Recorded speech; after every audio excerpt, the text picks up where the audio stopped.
നമുക്ക് ആദർശിന്റെയും നയനയുടെയും ഇന്നത്തെ നല്ലൊരു കഥ കേട്ടാലോ? വീഡിയോ ഇഷ്ടപ്പെടുവാണെങ്കിൽ ഒന്ന് ഹൈപ്പ് ചെയ്യാൻ മറക്കരുതേ. അങ്ങനെ നമ്മൾ കാണുന്ന ഒടുവില് ബെനറ്റ് ജെംസ് കമ്പനിയുമായിട്ട് ഡീൽ ഉറപ്പിക്കാനായിട്ട് അബിയും ഡേവിഡും ഒക്കെ ഭയങ്കര സന്തോഷത്തോടെ ഇരിക്കുവാണ്. ആ സമയത്ത് ഡേവിഡിനോട് അബി പറഞ്ഞു, നമുക്ക് തന്നെ ഈ ഡീല് കിട്ടൂലോ അല്ലേന്ന് ചോദിച്ചു. പിന്നെ എന്താ സംശയം, ഉറപ്പായിട്ടും കിട്ടൂന്ന് പറഞ്ഞു. ആ സമയത്ത് ഡേവിഡ് കമ്പനിയുടെ സിഇഒ പറഞ്ഞു, അതെ നമ്മള് ഡീലിലേക്ക് കടക്കാനായിട്ട് പോവുകയാണ് എന്ന് പറഞ്ഞു. അങ്ങനെ അതിനെക്കുറിച്ച് സംസാരിക്കാൻ തുടങ്ങുമ്പോഴത്തേനാണ് അനിയുടെ വരവ്. എക്സ്ക്യൂസ് മീ സാറെന്ന് പറഞ്ഞുകൊണ്ട് അപ്പോഴേക്കും കടന്നു വന്നോളാൻ പറഞ്ഞു. അനി അങ്ങോട്ട് കടന്നു വന്നു കഴിഞ്ഞപ്പോഴത്തേനും ഒട്ടും ഇഷ്ടപ്പെട്ടില്ല അബിക്കും ഡേവിഡിനൊന്നും. അബി പെട്ടെന്ന് ഡേവിഡിനോട് പറഞ്ഞു, ഇവരെന്താ ഈ സമയത്ത് ഇങ്ങോട്ടേക്ക് വന്നേ? ഇവര് വരുന്നില്ലെന്നാണല്ലോ പറഞ്ഞെന്ന് പറഞ്ഞു. അത് ശരിയാണല്ലോ. പെട്ടെന്ന് ഡേവിഡ് ചോദിച്ചു, ഇതെന്താ സാർ ലേറ്റ് എൻട്രി ആണല്ലോ എന്ന് പറഞ്ഞു. ലേറ്റ് എൻട്രി ആണെങ്കിൽ അവരിന്നലെ സപ്ലൈ ഡീറ്റെയിൽസും കാര്യങ്ങളൊക്കെ തന്നിട്ടുണ്ടായിരുന്നു പറഞ്ഞു. അതൊക്കെ ഞങ്ങൾ പരിശോധിച്ച് നോക്കിയതുവാന്ന് പറഞ്ഞു. ഒട്ടും പ്രതീക്ഷിക്കാത്ത കാര്യമായിരുന്നു. ഇങ്ങനൊരു ടിസ്റ്റ് എന്ന് പറഞ്ഞിട്ടുണ്ടെങ്കിൽ വരത്തില്ല എന്ന് കരുതിയവരൊക്കെ വന്നിരിക്കുന്നു. പണി പാളുവോ എന്നൊരു ചിന്ത അവരുടെ മനസ്സിലുണ്ടായി. അപ്പോഴേക്കും ബെനറ്റ് ജ്വല്ലറിയുടെ സ്റ്റാഫുകളും ഒക്കെ കാര്യങ്ങളൊക്കെ പരിശോധിച്ചു. എല്ലാം പരിശോധിച്ച് കഴിഞ്ഞിട്ട് അങ്ങനെ അവര് ഡീൽ ഉറപ്പിക്കാൻ തുടങ്ങണം. അപ്പം ഞങ്ങൾ ചൂസ് ചെയ്തിരിക്കുന്ന മൂർത്തി ജ്വല്ലറി ആന്ന് പറഞ്ഞു. മൂർത്തി ജ്വല്ലറി എന്ന് കേട്ട് കഴിഞ്ഞപ്പോഴത്തേനും ഞെട്ടിപ്പോയി അബിയൊക്കെ. അവരൊട്ടും പ്രതീക്ഷിച്ച കാര്യമായിരുന്നില്ല. അപ്പോഴേക്ക് ഡേവിഡ് പറഞ്ഞു, അതെങ്ങനെ ശരിയാ സാറേ? നേരത്തെ ഇത് തീരുമാനിച്ചുറപ്പിച്ചു വെച്ചോലെയാണല്ലേ പറയുന്നത്. ഇതെന്താ അവർക്ക് തന്നെ കൊടുക്കണമെന്ന് വല്ല നിർബന്ധം ഉണ്ടായിരുന്നോ? അങ്ങനെ ഇങ്ങനെയൊക്കെ ചോദിക്കണം. അപ്പോഴേക്കും ബെനറ്റ് കമ്പനിയുടെ ആൾക്കാർ പറഞ്ഞു, അതെ ഞങ്ങൾ അങ്ങനെയൊന്നും ചെയ്തിട്ടൊന്നുമില്ല, അതിന്റെ ആവശ്യമില്ല. ഇതിനു മുമ്പ് ബോംബെ വെച്ച് ഡീലും കാര്യങ്ങളും ഉറപ്പിക്കണ സമയത്ത് നിങ്ങൾക്ക് ഈ സംശയം ഉണ്ടായിരുന്നോ? അത് ജ്വല്ലറിക്കല്ലേ കിട്ടിയത്. നേരത്തെ എല്ലാ കാര്യങ്ങളും സെറ്റ് ചെയ്ത് വെച്ചാന്ന്. അതൊക്കെ കേരളത്തിലുള്ളൂ, വിദേശത്തില്ല അങ്ങനത്തെ പരിപാടികൾ. അതൊക്കെ അപ്പം നോക്കിയിട്ട് നല്ല രീതിയിലാണെങ്കിൽ ഞങ്ങൾ സെലക്ട് ചെയ്യും. മൂർത്തി ജ്വല്ലറിയുടെ കളക്ഷൻസ് കാര്യങ്ങളും നോക്കിയിട്ടുണ്ടായിരുന്നു. അവരുടെ ഗോൾഡൊക്കെ ഞങ്ങൾ പരിശോധിച്ചിട്ടുണ്ടായിരുന്നു. അത് ഉറപ്പുവരുത്തിയതിന് ശേഷമാണ് ഞങ്ങൾ അവരുമായിട്ട് ഡീൽ ഉറപ്പിക്കാൻ ഒരുങ്ങുന്നതെന്ന് പറഞ്ഞു. അപ്പോഴേക്കും അബി പറഞ്ഞു, എന്നാലും ഇത് ചതിയാണ്. ഒന്നാമത്തെ കാര്യം അവർ താമസിച്ചാ വന്നത്, പിന്നെ അവർക്ക് തന്നെ കൊടുക്കുന്നതില് എന്നൊക്കെ പറഞ്ഞിട്ട് അബി 2 ഡയലോഗ്. ആ സമയത്ത് ബെനറ്റ് കമ്പനിയുടെ സിഇഒ പറഞ്ഞു, അതൊക്കെ ചോദിക്കാൻ നിങ്ങൾ ആരാ, പറയാൻ ആരാ നിങ്ങളെന്ന് ചോദിച്ചു. സാധാരണ ഞങ്ങൾ ഈ ഡീൽ ഉറപ്പിക്കാനായിട്ട് MD-മാരെ വിളിച്ചിട്ടുണ്ടല്ലോ, പിന്നെ നിങ്ങൾ ആരാന്ന് ചോദിച്ചു. അപ്പോഴേക്കും ഡേവിഡ് പറഞ്ഞു, സാർ ഇത് എന്റെ മാനേജറാന്ന് പറഞ്ഞു. അതെ മാനേജർമാരെ ഞങ്ങൾ ഇങ്ങോട്ട് ക്ഷണിച്ചിട്ടില്ലല്ലോ. അത് ജ്വല്ലറിക്ക് വേണ്ടിയിട്ട് MD സംസാരിക്കുന്നുണ്ടല്ലോ, അത് മതി എന്ന് പറഞ്ഞു. കാരണം തടിയേറ്റ പോലെ അബി നിൽക്കുകയാണ്. അപ്പോഴേക്കും അനി അബിയെ നോക്കി ചിരിക്കുകയാണ്. ഈ സമയത്ത് ഡീലെ സൈൻ ചെയ്യാനായിട്ട് പറഞ്ഞു. അങ്ങനെ ഡീലയിലൊക്കെ സൈൻ ചെയ്യുന്ന കാഴ്ചയും കൂടെ കണ്ടു കഴിഞ്ഞപ്പോഴത്തേനും അബിയുടെ സമനില തെറ്റിപ്പോയി. പറഞ്ഞിട്ട് കാര്യമില്ല, നാണം കെട്ട് തല കുനിച്ചാണ് അവിടെ ഇരിക്കുന്നത്. ഇത്തിരി കഴിഞ്ഞപ്പോൾ പുറത്തേക്ക് വന്നിട്ട് അബി ഡേവിഡിനോട് പറഞ്ഞു, എന്നാലും അവൻ ഇങ്ങോട്ടേക്ക് ഈ സമയത്ത് കയറി വരും നമ്മൾ ഒരിക്കലും പ്രതീക്ഷയില്ലോ എന്ന് പറഞ്ഞു. ഡേവിഡ് പറഞ്ഞു, ശരിക്കും പറഞ്ഞാൽ അനി എല്ലാരും തെറ്റിദ്ധരിപ്പിക്കുകയോ ചെയ്തേ, എന്നിട്ട് അവൻ ഇങ്ങോട്ട് കയറി വന്നെന്ന് പറഞ്ഞു. ഈ ഡീല് കിട്ടുമെന്ന് പ്രതീക്ഷ വന്ന അങ്ങനെ അത് പോയല്ലോ എന്ന് പറഞ്ഞു. ഡേവിഡ് പറഞ്ഞു, ഇനിയിപ്പോൾ എന്ത് ചെയ്യാൻ പറ്റും? ശരിക്കും മൂർത്തി ജ്വല്ലറിക്കാർക്ക് ഒരു കാരണവശാലും ഈ ഡീല് കിട്ടാൻ പാടില്ലായിരുന്നു. ഇതും കൂടെ കിട്ടുന്നതോടുകൂടി കൂടിയിട്ട് അവരുടെ ഗ്രാഫിന് ഉയർന്നു വന്നുകൊണ്ടിരിക്കുമെന്ന് പറഞ്ഞു. അവര് കുതിച്ചുയരാൻ തുടങ്ങിയിട്ടുണ്ടെങ്കിൽ അത് നാഗേന്ദ്ര സാറിന് സഹിക്കാൻ പറ്റുന്നതിൽ അപ്പുറമായിരിക്കും എന്ന് പറഞ്ഞു. അപ്പോഴേക്കുമാണ് വിജയശ്രീയിലെ ആളുകനായിട്ട് അനി അങ്ങോട്ടേക്ക് ഇറങ്ങി വരുന്നത്. അനി വന്നിട്ട് അബീനെ ഡേവിഡിനെ നോക്കി. അപ്പോഴേക്കും അബി പറഞ്ഞു, എടാ നീയല്ലേടാ വരത്തില്ല എന്ന് പറഞ്ഞേ, എന്നിട്ട് നീ ഇങ്ങോട്ടേക്ക് വന്നില്ലേന്ന് ചോദിച്ചു. അതോ, അതൊക്കെ ഇതിന്റെ ഒരു ബിസിനസ് തന്ത്രങ്ങളൊക്കെ അല്ലേ. അല്ല ഒരു പക്ഷേങ്കില് ഇതിനു മുമ്പ് നിങ്ങൾ കാണിച്ചെന്താന്ന് ഞങ്ങൾക്ക് നന്നായിട്ടറിയാം. ബോംബെയിലെ അന്ന് ആ കമ്പനി ഡീൽ ഉറപ്പിക്കുന്ന സമയത്ത് ആദർശന്റെ ജ്യൂസിനകത്ത് മയക്കുമരുന്ന് കൊടുത്ത് മയക്കി കിടത്തിയിട്ടല്ലേ നിങ്ങൾ ആ ഡീൽ ഉറപ്പിച്ചേ. ആദർശാണ് എത്തുന്നതിന് മുമ്പ് ആ ഡീൽ ഉറപ്പിക്കുകയും ചെയ്തില്ലേ ജ്വല്ലറിക്കാര്. അത്രയും വലിയൊരു ചതിയല്ലേ ചെയ്തേ. പക്ഷെ ഇത്തവണ ഞങ്ങൾ അങ്ങനെയും ചെയ്തില്ല, ഞങ്ങൾ നേരായ മാർഗത്തിലൂടെ തന്നെ ഡീൽ ഉറപ്പിച്ചെന്ന് പറഞ്ഞു. ഈ സമയത്ത് അബിയുടെ മുഖമൊക്കെ ആകെപ്പാടെ വിളറി വിളിച്ചിരിക്കുവാണ്. ഡേവിഡ് പറഞ്ഞു, എടാ കൊച്ചനെ, ഇത് കിട്ടിയെന്നോർത്ത് നീ അത്ര വലിയ സന്തോഷിക്കാൻ പോകുന്നു വേണ്ട. ഒരു ഡീല് കിട്ടിയെന്നോർത്തോണ്ട് മൂർത്തി ജ്വല്ലറി ഒന്നാമെത്താനൊന്നും പോകുന്നില്ലെന്ന് പറഞ്ഞു. ആയിക്കോട്ടെ സാറേ, മൂർത്തി ജ്വല്ലറി തുടങ്ങിയിട്ടല്ലേ ഉള്ളൂ. വിഷു നിങ്ങൾ തൂക്കി, പക്ഷേ ഓണം ഇനി ഞങ്ങളായിരിക്കും തൂക്കാൻ പോകുന്നെന്ന് പറഞ്ഞു. അതിന് നിങ്ങൾ ഇത്തിരി സമയം പിടിക്കും. ജ്വല്ലറിക്കാരെ അത്ര നിസ്സാരമായിട്ട് കാണരുതെന്നൊക്കെ ഡേവിഡ് പറയണം. ആരും നിസ്സാരമായിട്ട് കാണുന്നു? മൂർത്തി ജ്വല്ലറിയെ കുറിച്ച് നന്നായിട്ട് അറിയാലോ. ഞങ്ങൾ കള്ളത്തരത്തിലൂടെ ചതിയിലൂടെയും വഞ്ചനയിലൂടെ ഒന്നും അല്ല മുന്നോട്ട് പോയിക്കൊണ്ടിരിക്കുന്ന നല്ല രീതിയിൽ തന്നെയാ. അതുകൊണ്ട് അങ്ങനെ പെട്ടെന്ന് താർക്കാനൊന്നും ശ്രമിക്കേണ്ട സാറേ. അതിന് അതിൻ്റെതായ ഒരു പാരമ്പര്യം കാര്യങ്ങളൊക്കെ ഉണ്ടെന്ന് പറഞ്ഞു. അബി പറഞ്ഞു, നീ കൂടുതലൊന്നും പറയുമൊന്നും വേണ്ട. അപ്പോഴേക്കും അനി പറഞ്ഞു, ഡേവിഡ് സാറേ, ഇവനെ പോലുള്ള ഒരുത്തനെയൊക്കെയാണോ മാനേജറായിട്ട് നിയമിച്ചു വെച്ചിരിക്കുന്നത്?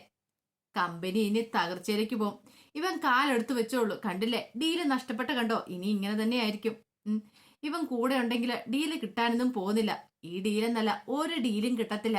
ഇവനെ എത്രയും പെട്ടെന്ന് തന്നെ ആ കമ്പനിയിൽ നിന്ന് അടിച്ചിറക്കുവാണെങ്കിൽ ആ കമ്പനിക്ക് ലാഭം ഉണ്ടാകത്തുള്ളൂ. ഒരുപക്ഷെ ഇന്ന് ഇവനില്ലായിരുന്നെങ്കിൽ ചിലപ്പോൾ ഈ ഡീല് കിട്ടിയാനും. അതൊക്കെ പറഞ്ഞ് അബിയെ അധിക്ഷേപിക്കുകയാണ്. അബി ശരിക്കും നാണം കെട്ട് നിൽക്കുക. പിന്നീട് അനി പറഞ്ഞു, എങ്കിൽ ശരി സാറേ, പോട്ടെ എന്ന് പറഞ്ഞുകൊണ്ട് അനി അങ്ങോട്ടേക്ക് പോയി. ആ സമയത്ത് അബിക്ക് നല്ല ദേഷ്യമായിരുന്നു. അബി പറഞ്ഞ്, കണ്ടില്ലേ അവൻ പറഞ്ഞിട്ട് പോയത്? ശരിക്കും പറഞ്ഞാൽ എല്ലാവരുടെയും മുന്നിൽ, ഇവന്റെ മുന്നിൽ, പിന്നെ ഇപ്പൊ നമ്മൾ ആ സ്റ്റാഫുകൾക്ക് മുന്നിൽ, എല്ലാവരുടെ മുന്നിൽ നാണം കിട്ടുന്നില്ല ഞാൻ. കാരണം എൻ്റെ അച്ഛൻ്റെ കമ്പനിയാണ് എൻ ജ്വല്ലറി. പക്ഷേ എങ്കിൽ ഈ പറയുന്ന നിങ്ങളെപ്പോലെ എനിക്ക് സാറേന്ന് വിളിക്കേണ്ട ഗതികേടുണ്ടാകുന്നുണ്ട്. ഞാൻ ശരിക്കും നാണം കിട്ടു പോകുന്നുണ്ടെന്ന് പറഞ്ഞു. അപ്പോഴേക്കും അയാൾ പറഞ്ഞു, നാഗേന്ദ്രൻ പറഞ്ഞു, നാഗേന്ദ്രനല്ല, ഡേവിഡ് പറഞ്ഞു, എനിക്ക് അങ്ങനെയൊന്നും ഇല്ല മോനെ, എന്നെ നീ സാറേന്ന് വിളിക്കണമെന്നൊന്നും എനിക്കൊരു നിർബന്ധമില്ല എന്ന് പറഞ്ഞു. ആ സമയത്ത് അബി പറഞ്ഞു, അങ്ങനെ ഒരു കാര്യം ചെയ്യാം, ഞാൻ സാറേന്ന് വിളിക്കുന്നതിന് പകരം അങ്കിളേന്ന് വിളിക്കാം, അതുപോലെ, അതാ എനിക്ക് കൂടുതൽ ഇഷ്ടം എന്ന് പറഞ്ഞു. പക്ഷെ അതിനകത്തൊരു പ്രശ്നമുണ്ട്. നവ്യ ഉൾപ്പെടെ പലർക്കും സംശയം തോന്നും അങ്ങനെ വിളിച്ചിട്ടുണ്ടെങ്കിൽ. പിന്നെ അറിയാലോ. ഓ, അത് ശരിയാണല്ലേ, ഒരു കാര്യം ചെയ്യാം, തൽക്കാലത്തേക്ക് ഞാൻ സാറേന്ന് തന്നെ വിളിക്കാം, അല്ലാതെ ഇപ്പൊ വേറെ ഓപ്ഷനൊന്നും ഇല്ലല്ലോ എന്നും പറഞ്ഞിട്ട്, ബാ, എന്താണെങ്കിലും ഡീല് പോയി, ഇനിയിപ്പോൾ അവിടെ നിന്നിട്ട് കാര്യമില്ലോ എന്ന് പറഞ്ഞ് അബി അങ്ങ് നടക്കുവാണ്. ഡേവിഡ് ഇങ്ങനെ ഒരു സംശയത്തോട് കൂടിയിട്ട് അവനെ ഇങ്ങനെ നോക്കിയിട്ടാ പിന്നാലെ പോകുന്നത്. ഡേവിഡിന് മനസ്സിലായി ഇവന്റെ അഹങ്കാരവും കാര്യങ്ങളൊക്കെ, ഇവനാള് ശരിയല്ലെന്നുള്ള കാര്യം ഡേവിഡിന് അപ്പം തന്നെ മനസ്സിലാവുകയും ചെയ്തു. ഇതേ സമയം നാഗേന്ദ്രൻ ലാപ്ടോപ്പിനകത്തൊക്കെ നോക്കിക്കൊണ്ടിരിക്കുകയാണ്. നാഗേന്ദ്രന്റെ സങ്കടം സഹിക്കാൻ പറ്റിയില്ല. അപ്പോഴേക്കാണ് അവന്തിക അങ്ങോട്ടേക്ക് വരുന്നത്. അവന്തിക വന്നു കഴിഞ്ഞപ്പോഴത്തേനും നാഗേന്ദ്രൻ പറഞ്ഞു, എന്താ സംഭവിച്ചെന്ന് അറിയത്തില്ല മോളെ, മൂർത്തി ജ്വല്ലറി ഗ്രാഫ് ഉയർന്നുകൊണ്ടേ ഇരിക്കുകയാണ്, അവരുടെ ഷെയർ കുതിച്ചു വരുവാണ്, പക്ഷെ നമ്മുടെ ഷെയർ ഇടിഞ്ഞ് താണോണ്ടിരിക്കുക, കാര്യം എന്താണെന്ന് അറിയില്ല എന്ന് പറഞ്ഞു. അപ്പോഴേക്കുമാണ് ഫോൺ കോൾ എത്തുന്നത്. അങ്ങനെ നാഗേന്ദ്രൻ കോൾ അറ്റൻഡ് ചെയ്തു. സത്യമാണോ പറയണമെന്ന് ചോദിച്ചു. അതേന്ന് പറഞ്ഞു. അത് കേട്ട് കഴിഞ്ഞപ്പോൾ സഹിക്കാൻ പറ്റിയില്ല. ആ ഫോണിൽ ഒറ്റ ഏറായിരുന്നു നാഗേന്ദ്രന്. അപ്പോഴേക്കും അവധി ചോദിച്ചു, എന്താച്ചാ, എന്താ കാര്യം എന്താന്ന് ചോദിച്ചു. അതെ, ഈ ഡീല് മൂർത്തി ജ്വല്ലറിക്കാർ ഉറപ്പിച്ചെന്ന് നമുക്ക് കിട്ടിയില്ലെന്ന്. അതിന് അനിയേട്ടൻ അങ്ങോട്ടേക്ക് പോയിട്ടില്ല അച്ഛാ. പിന്നെ എങ്ങനെയാ എന്ത് സംഭവിച്ചെന്ന് അറിയത്തില്ല. ഒരു പക്ഷെ ബോംബെയിൽ ഉണ്ടായിരിക്കുന്ന പോലെ ഒരു ചതി അവരെന്തേലും ചെയ്തു കാണുമോ, അതിനെ കുറിച്ചൊന്നും അറിയില്ല. ഇനിയിപ്പോ ഇവര് വന്നാലോ അറിയത്തുള്ളൂ, ഡേവിഡൊക്കെ വന്നാലോ അറിയുള്ളൂ എന്ന് പറഞ്ഞു. ആ സമയത്ത് അവന്തികയുടെ ചുണ്ടിൽ ചെറിയൊരു പുഞ്ചിരി ഉണ്ടായി. നിനക്കെന്താ സന്തോഷമാണോന്ന് ചോദിച്ചു ഈ ഡീല് കിട്ടിയില്ലെന്ന് അറിഞ്ഞു കഴിഞ്ഞപ്പം. അതേ അച്ഛാ, അനിയേട്ടനാണല്ലോ ഡീല് പിടിച്ചിരിക്കുന്നത്. ഓ, അപ്പം അവനായതുകൊണ്ട്, നിന്നെ വിവാഹം കഴിക്കാൻ പോകുന്നവനായതുകൊണ്ട്, അതുകൊണ്ടായിരിക്കും നിന്റെ മനസ്സിൽ അങ്ങനെ ഒരു സന്തോഷമല്ലേ. എങ്കിലും അത് പാടില്ല മോളെ. മൂർത്തി ജ്വല്ലറി തകർന്ന് തരിപ്പണമായി പോണം. ഒരു പക്ഷേ എങ്കിൽ മൂർത്തി ജ്വല്ലറി ഇപ്പം ഉയർന്നു പോയിട്ടുണ്ടെങ്കിൽ ഒരു കാരണവശാലും അവനെ സ്വന്തമാക്കാൻ നിനക്ക് സാധിക്കില്ല. മൂർത്തി ജ്വല്ലറി തകർന്നതിന് ശേഷം വേണം അവന് നിന്റെ അരിയിലേക്ക് വരാനായിട്ട്. എങ്കിൽ മാത്രമേ അവന് നിന്നെ കിട്ടത്തോളെന്ന് പറഞ്ഞു. അതുകൊണ്ട് മൂർത്തി ജ്വല്ലറി ആദ്യം തകരണം എന്നൊക്കെ പറയണം. അവന്തികയുടെ മുഖത്ത് ഇപ്പൊ നല്ലൊരു ടെൻഷൻ ഉണ്ടായി. ഇനിയിപ്പൊ തനിക്ക് അനിയെ കിട്ടത്തില്ലേ എന്നൊക്കെ ഒരു ചിന്ത വന്നു. അപ്പോഴേക്കും നാഗേന്ദ്രൻ പറഞ്ഞു, എന്റെ മൂത്ത മോനൊരു ഐശ്വര്യം ഇല്ലാത്തവനാ. അവൻ കാലെടുത്ത് വെച്ചപ്പോ തന്നെ കണ്ടില്ലേ, ഈ ഡീല് നഷ്ടപ്പെട്ടത് കണ്ടോ, അവനൊരു രാശിയില്ലാത്തവനാന്ന് പറഞ്ഞു. ഇനി എന്ത് ചെയ്യണമെന്ന് പോലും അറിയത്തില്ല. ഇത് ചെറിയ ഡീൽ അല്ലായിരുന്നു മോളെ. സാധാരണ ഇത് മുമ്പത്തെ ഡീല് പോലൊന്നുമല്ല. ആ ബോംബെ വെച്ചിട്ടുണ്ടായിരുന്ന ഡീലൊക്കെ ഉണ്ടല്ലോ, ഇത് വെച്ച് അപേക്ഷിക്കുമ്പോൾ എത്ര നിസ്സാരമായിരുന്നു. പക്ഷെ ഇതങ്ങനെ ആയിരുന്നില്ല. വലിയൊരു കമ്പനിയുമായിട്ടായിരുന്നു നമ്മൾ ഡീൽ ഉറപ്പിക്കാനായിട്ട് പോയത്. പക്ഷെ അത് നഷ്ടപ്പെട്ടു പോയി. എന്ത് ചെയ്യണമെന്ന് പോലും എനിക്കറിയില്ല. ആ സമയത്ത് അവന്തിക പറഞ്ഞു, അങ്ങനെയാണെങ്കിൽ ഇത് അനിയേട്ടന്റെ കളിയായിരിക്കില്ല, ഇതിന് പിന്നില് ആദർശന്റെ ബുദ്ധിയായിരിക്കും എന്ന് പറഞ്ഞു. അവന്തിക്ക് തോന്നി അതിനുള്ള ചാൻസ് കൂടുതലാന്ന്. കുറച്ച് കഴിഞ്ഞപ്പോൾ നയനെ ആകെപ്പാടെ ടെൻഷനിലിരിക്കുകയാണ്. അപ്പോഴേക്കാണ് ആദർശം അനിയും കൂടെ അങ്ങോട്ടേക്ക് വരുന്നത്. അവർ വന്നു കഴിഞ്ഞപ്പോഴത്തേനും നയന വെച്ചു, എന്തായി ആദർശേട്ട കാര്യങ്ങള്? അനി പറഞ്ഞു, ഈ ഡീല് നമ്മൾ ഉറപ്പിച്ചു നയനെടുത്തേന്ന് പറഞ്ഞു. സത്യമാണോന്ന് ചോദിച്ചു. ആദർശം പറഞ്ഞു, അതേന്ന് പറഞ്ഞു. അനി കസേരയില് ഇരുന്നതിന് ശേഷം ആദ്യത്തെ ഡീല്, അത് ഏറ്റവും വലിയ ഡീൽ ഉറപ്പിച്ചിരിക്കുന്നു. ഏൻ ജ്വല്ലറിക്കാർക്ക് നല്ല ഇടിപൊടി പണി തന്നെ കൊടുത്തിരിക്കുന്നു പറഞ്ഞു. അപ്പോഴേക്കും അനി പറഞ്ഞു, അതെ, ഇതിന്റെ ക്രെഡിറ്റും കാര്യങ്ങളൊക്കെ ആദർശേട്ടനുള്ളതാ. ഞാൻ വെറും ആ കസാലിൽ ഇരിക്കുന്നത് മാത്രമേ ഉള്ളൂ, അതിനേക്കാൾ ഉപരി ഒന്നുമില്ല എന്ന് പറഞ്ഞു. അത് കേട്ടപ്പോൾ ആദർശ് അങ്ങനെയല്ല എന്ന് പറഞ്ഞു. ഹനി പറഞ്ഞു, ആദർശേട്ടാ എത്രയും പെട്ടെന്ന് തന്നെ ആദർശേട്ടൻ കമ്പനിയിലേക്ക് തിരികെ വരണം. ആ MD കസേര കയറി ഇരിക്കണം. എനിക്കാണെങ്കിൽ അർഹിക്കാത്ത എന്തോ ഒന്ന് കിട്ടിയതുപോലെ ആ കസേരയിൽ ഇരുന്ന് കഴിയുമ്പോൾ ആദർശേട്ടനാണ് ശരിക്കും വർക്ക് ചെയ്യുന്ന ആള്. അപ്പൊ ആദർശേട്ടൻ ഇരിക്കാൻ യോഗ്യതയുള്ള കസേര അതാന്ന് പറഞ്ഞു. ആ സമയത്ത് നയന പറഞ്ഞു, അല്ല നിനക്ക് വേറെന്താ പണിയെന്ന് ചോദിച്ചു. അതെ, എനിക്കിതൊന്നും പറ്റില്ല, എനിക്കിങ്ങനെ ഫ്രീ ആയിട്ട് നടക്കാനാ താല്പര്യം എന്ന് പറഞ്ഞു. ആദർശ് പറഞ്ഞു, അത് വേണ്ട. നീ ഇങ്ങനെ ഫ്രീ ആയിട്ട് നടന്നിട്ടുണ്ടെങ്കിലേ വേറെ പല പ്രശ്നങ്ങളുണ്ട്. നീ നന്ദുന്റെ പിന്നാലെ നിന്ന് അവളെ ശല്യപ്പെടുത്താല്ലേന്ന് ചോദിച്ചു.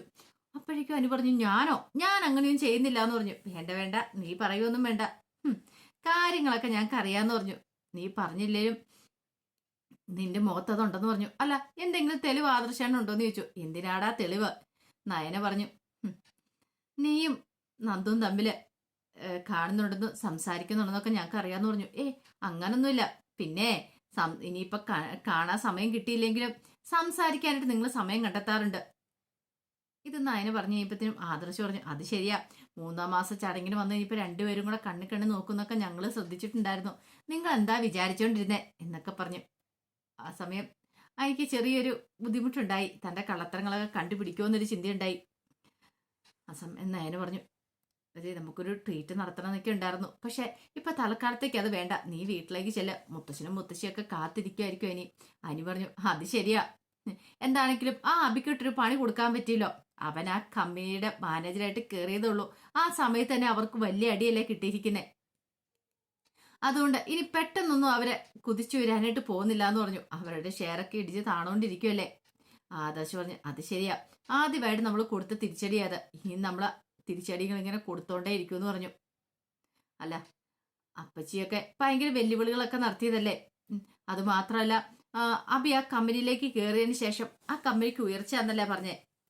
അനി പറഞ്ഞു, അത് ശരിയാ ആദർശേട്ടാ, ഇന്നത്തോട് കൂടിയിട്ട് അപ്പച്ചിയുടെ ഇടപാട് തെറ്റും. അപ്പച്ചിക്കിട്ട് അതുപോലെ തന്നെ അബിക്കിട്ട് ഒരു പണി കൊടുക്കാനായിട്ട് ഞാനും കാത്തിരിക്കുമായിരുന്നു പറഞ്ഞു. അങ്ങനെ സന്തോഷത്തോട് കൂടിയിട്ടാണ് അനി അവിടുന്ന് പോകുന്നത്.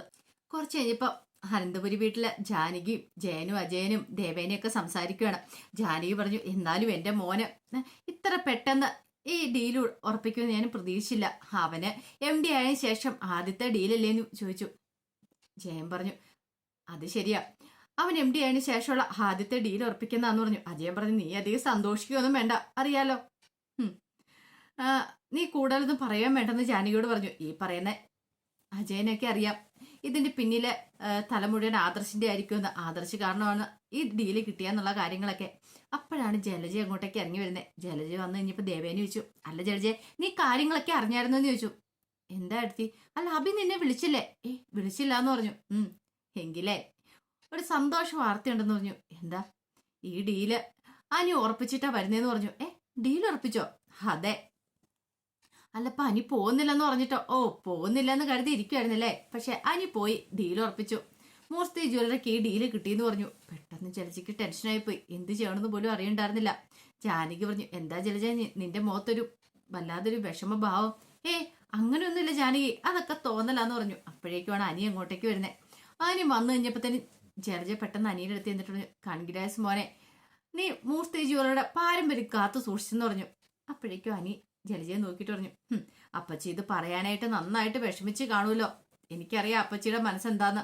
അപ്പച്ചിയുടെ മോൻ തോറ്റു തുന്നമ്പാടി ഇങ്ങോട്ടേക്ക് വരാൻ പോകുന്നതെന്ന് പറഞ്ഞു. നല്ല രാശിയുള്ള മോൻ കാലെടുത്ത് വെച്ചപ്പം തന്നെ ജ്വല്ലറിക്കാർ തകർന്നെന്ന് പറഞ്ഞു. സഹിക്കാൻ പറ്റിയില്ല ജലജയ്ക്ക്. അപ്പോഴേക്കും ദേവേനെ പറഞ്ഞു, എന്താണ് ഡീൽ ഉറപ്പിച്ചല്ലോ. ഞങ്ങള് ഇത്രയൊന്നും പ്രതീക്ഷയില്ല മോനെ, ഇപ്പഴാണ് ഞങ്ങൾക്ക് സന്തോഷമായെന്ന് പറഞ്ഞു.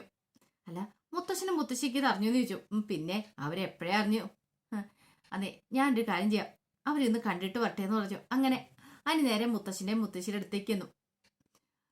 അനി നേരെ ചോദിച്ചു, അല്ല മുത്തശ്ശൻ കാര്യങ്ങളൊക്കെ അറിഞ്ഞില്ലായിരുന്നു ചോദിച്ചു. എന്ത് കാര്യങ്ങൾ? മുത്തശ്ശൻ അറിയത്തില്ലാത്ത മട്ടി ചോദിക്കുകയാണ്. അല്ല മുത്തശ്ശ, അപ്പം ആരും പറഞ്ഞില്ലേ? മുത്തശ്ശൻ ന്യൂസ് ഒന്നും കണ്ടില്ലെന്ന് ചോദിച്ചു. ഞാൻ ന്യൂസ് ഒന്നും വെച്ച് കണ്ടില്ല എന്ന് പറഞ്ഞു. മുത്തശ്ശ, നമ്മൾ ഈ ഡീൽ ഉറപ്പിച്ചു, നമുക്ക് ഈ ഡീല് കിട്ടിയെന്ന് പറഞ്ഞു. ആണോ? സന്തോഷത്തോടുകൂടി മുത്തശ്ശൻ എഴുന്നേറ്റു. അപ്പം മുത്തശ്ശൻ മനസ്സിൽ പറഞ്ഞു, എടാ മോനെ, ഇത് ഉറപ്പിച്ചപ്പോൾ തന്നെ ഞാൻ അറിഞ്ഞ, പിന്നെ നിന്റെ മുഖത്ത് ഈ സന്തോഷം അത് കാണാൻ വേണ്ടിയിട്ടാ, ഞാൻ അറിഞ്ഞില്ല എന്ന് പറഞ്ഞ് മുത്തശ്ശി ഭയങ്കര സന്തോഷത്തോടെ അവനെ ചേർത്ത് പിടിച്ചു. അപ്പോഴേക്കും ഹനി പറഞ്ഞു, മുത്തശ്ശി, ഈ ഡീല് എനിക്ക് ഉറപ്പിക്കാൻ പറ്റിയിട്ടുണ്ടായിരുന്നെങ്കിൽ അത് ആദർശേട്ടൻ്റെ ക്രെഡിറ്റ് ആണ്, ആദർശേട്ടൻ കാരണമാണ്, അല്ലെങ്കിൽ എനിക്കിത് കിട്ടത്തില്ലായിരുന്നു പറഞ്ഞു. അപ്പോഴേക്കും മുത്തശ്ശൻ ദേഷ്യപ്പെട്ടു. ദേ അവന്റെ പേര് ഇവിടെ പറയേണ്ട കാര്യമില്ല എന്ന് പറഞ്ഞു. അതല്ല മുത്തശ്ശ, ഞാൻ ഡീൽ ഉറപ്പിക്കാൻ കയറുന്നതിന് മുമ്പ് വരെ ആദർശേണ്ണ എന്നോടൊപ്പം ഉണ്ടായിരുന്നു പറഞ്ഞു. വേണ്ട, നിന്നോട് അതിനെക്കുറിച്ച് പറയണ്ടെന്നല്ലേ പറഞ്ഞേ. മുത്തശ്ശി ഭയങ്കര സങ്കടഭാവത്തിൽ മുത്തശ്ശനെ ഒന്ന് നോക്കി. അപ്പോഴേക്കും മുത്തശ്ശൻ പറഞ്ഞു, എടാ മോനെ, നിനക്ക് ഇങ്ങനെയുള്ള ചിന്തകളൊന്നും ഉണ്ടാകാൻ പാടില്ലാത്ത, നീ കമ്പനിയുടെ MD ആണ്, അതിന്റെ ക്രെഡിറ്റ് മറ്റാർക്കും കൊടുക്കേണ്ട കാര്യമില്ല. അല്ല മുത്തശ്ശ, ശരിക്കും നയനേച്ചി പ്രഗ്നന്റ് ആയിട്ട് പോലും നയനേച്ചി ആ സമയത്ത് എത്രമാത്രം കഷ്ടപ്പെട്ടെന്നറിയാവോ എല്ലാവർക്കും വേണ്ടിയിട്ട്. കാരണം നയനേച്ചി ഉറക്കളിച്ചിരുന്ന ആ ഡിസൈൻ കാര്യങ്ങളൊക്കെ വരച്ചതെന്ന് പറഞ്ഞു. മുത്തശ്ശൻ പറഞ്ഞു, കമ്പനിയുടെ സ്റ്റാഫുകളാണെങ്കിൽ അങ്ങനെയൊക്കെ ചെയ്യേണ്ടി വരും. പക്ഷെ അവരെത്രയൊക്കെ ചെയ്യുമെന്ന് പറഞ്ഞാലും കമ്പനിയുടെ MD ഉണ്ട്, അല്ലെങ്കിൽ അതിന്റെ തലപ്പത്തിരിക്കുന്ന ആൾക്കാർക്കായിരിക്കും അതിന്റെ ക്രെഡിറ്റ്. കാരണം ഒരു സ്ഥാപനം വളർന്നിട്ടുണ്ടെങ്കിൽ അതിന്റെ പിന്നിൽ പ്രവർത്തിക്കുന്ന കുറെ ആൾക്കാർ കാണുമായിരിക്കും. പക്ഷെ അവരുടെ പേരൊന്നും അല്ല അറിയപ്പെടുന്നത്. ആ കമ്പനിയുടെ തലപ്പത്ത് ആരാണോ, ആ കമ്പനി ആരുടെയാണോ, അല്ലെങ്കിൽ അവർക്കായിരിക്കും ക്രെഡിറ്റ് കിട്ടുന്നത്. അപ്പൊ അതുപോലെ തന്നെയാണ് ഇവിടെ. ആരൊക്കെ എന്തൊക്കെ ചെയ്യുന്നു പറഞ്ഞാലും നീയാണ് MD, ഇതിന്റെ ക്രെഡിറ്റ് നിനക്ക് മാത്രം അവകാശപ്പെട്ടാന്ന് പറഞ്ഞു. അത് കേട്ടപ്പോൾ അനീതി ഞെട്ടലോടുകൂടി മുത്തശ്ശനെ നോക്കുക. അപ്പൊ അതിന്റെ കഥകളൊക്കെ ഇന്ന് കാണുന്നത്. ഇതിന്റെ ബാക്കി വിശേഷങ്ങളുമായിട്ട് വൈകുന്നേരത്തെ പ്രമോയി വരാട്ടോ. ഒരിക്കൽ കൂടി എല്ലാവർക്കും ശുഭദിനം നേർന്നോട് നിർത്തുന്നു. നന്ദി.